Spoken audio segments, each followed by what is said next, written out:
adalah Muhammad Bayu Adidenta, NIM 4045. Nah, itu tadi adalah nama-nama anggota dari kelompok 6. Kemudian kita langsung saja ke materi yang akan dibahas pada presentasi kali ini, yaitu tentang sistem penjualan secara kredit. Yang pertama, yaitu sistem penjualan secara kredit dengan menggunakan kartu kredit. Nah, dalam deskripsi kegiatan ini, perusahaan dapat melakukan kegiatan penjualan secara kredit dengan menggunakan kartu kredit yang telah dikeluarkan oleh perusahaan tertentu.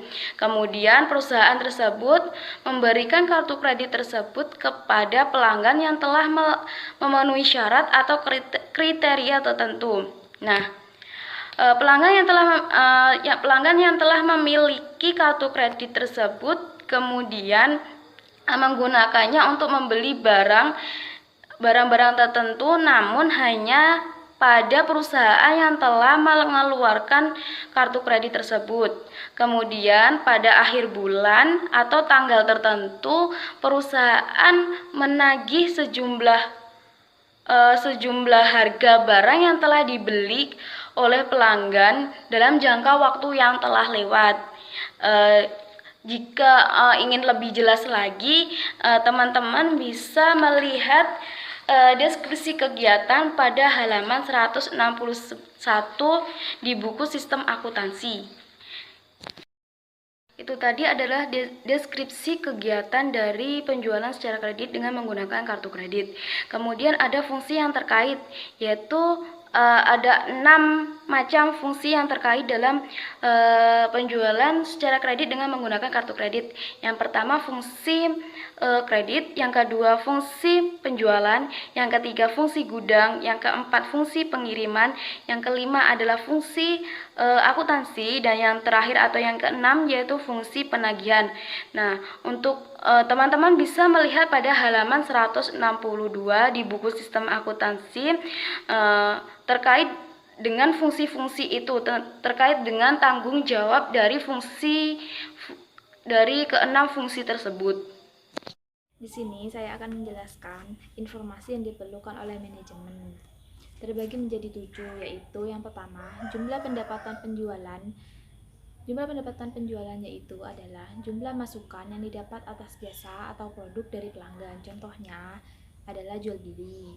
Yang kedua, jumlah piutang di setiap debitur. Di sini arti piutang sendiri adalah salah satu transaksi akuntansi yang mengurusi penagihan konsumen yang berhutang kepada seseorang. Dan arti dari debitur adalah orang yang berhutang. Yang ketiga, jumlah harga produk yang dijual. Jumlah harga produk yang dijual adalah semua biaya langsung dan tidak langsung yang dikeluarkan perusahaan untuk proses produksi sehingga barang atau jasa tersebut bisa dijual kembali. Dan yang keempat adalah nama dan alamat pembeli. Yang kelima, kuantitas produk yang diperlukan, yaitu kemampuan suatu produk atau melaksanakan fungsinya seperti daya tahan, ketetapan, serta atribut yang bernilai lainnya. Yang keenam, nama wiraniaga yang melakukan penjualan. Dan yang terakhir adalah otoritas pejabat yang berwenang. Dokumen yang digunakan dibagi menjadi 2, yaitu faktur penjualan. Faktur penjualan adalah yaitu bukti transaksi penjualan secara kredit yang dibuat oleh pihak penjual dan diserahkan kepada pihak pembeli. Yang kedua, surat tagihan. Surat tagihan yaitu surat yang ditulis oleh pihak penjual kepada pelanggan. Catatan akuntansi yang digunakan antara lain ada 3, yaitu jurnal penjualan. Jurnal penjualan yaitu jurnal yang digunakan untuk mencatat setiap transaksi dalam perusahaan secara terperinci. Yang kedua, kartu piutang. Yaitu buku besar pembantu yang berisi informasi mutasi piutang perusahaan kepada setiap customer-nya. Dan yang terakhir adalah kartu gudang. Jaringan prosedur yang membentuk sistem di mana ada 5.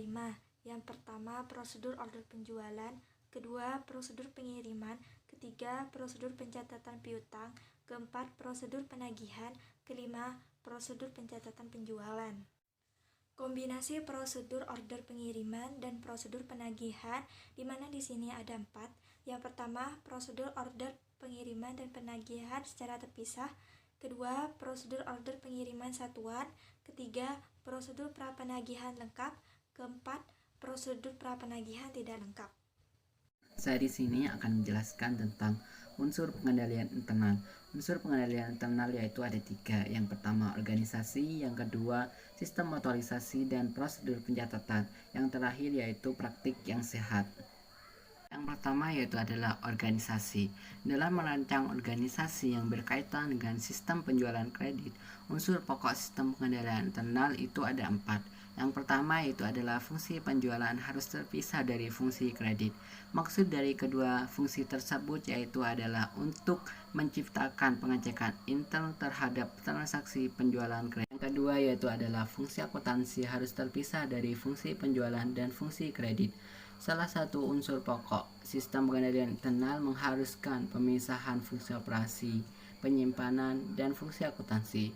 Dalam sistem penjualan kredit, fungsi akuntansi yang melaksanakan pencatatan piutang itu harus dipisahkan oleh fungsi operasi yang melaksanakan transaksi penjualan dan dari fungsi kredit yang mengecek kemampuan pembeli dalam melunasi kewajiban. Yaitu adalah fungsi akuntansi harus terpisah dari fungsi kas.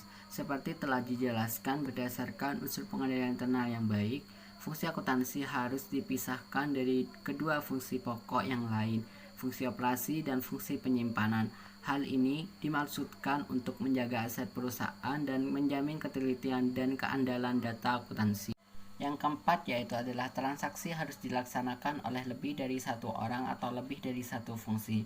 Dalam merancang sistem untuk melaksanakan kegiatan pokok perusahaan, harus diperhatikan unsur pokok sistem pengendalian internal, bahwa setiap transaksi itu harus dilaksanakan dengan melibatkan lebih dari satu karyawan atau lebih dari satu fungsi.